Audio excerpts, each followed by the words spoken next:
ఎడారిలో సెలయేర్లు. జూలై 30. గిన్నెడు చన్నీళ్లు మాత్రము. మత్తయి 10:42. ఈ ప్రపంచంలో మనం బ్రతికేది ఒక్కసారే.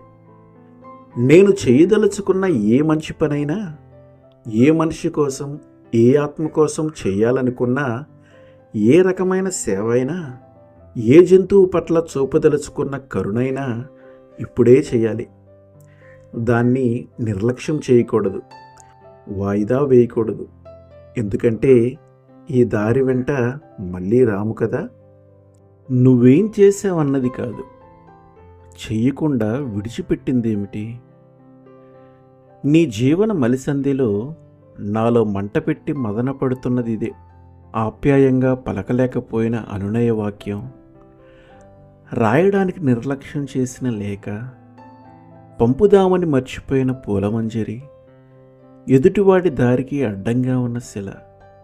బలముండి కూడా దాన్ని తొలగించుకుంటే ఎలా? హృదయ వేదనలో ఉన్నవాడికి ఓదార్పుగా ఒక్క మాట చెప్పలేదు. ఆప్యాయత, ఆత్మీయత, ఓ శీతల స్పర్శ, చేతనయుండి కూడా తీరికలేదు. చిన్న చిన్న పనులు చేయటం మానేశావు. జీవితకాలం స్వల్పమే, కష్టాలు, కన్నీళ్ళు అధికమే. నీలోంచి జాలి కదలు రానంటుంది. కాలం తరలిపోతుంది.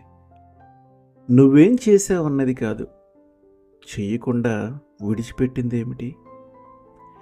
నీ జీవన మలిసంధిలో మనసులో మంట పెట్టి మదన పెడుతున్నది ఇదే. ఆమెన్.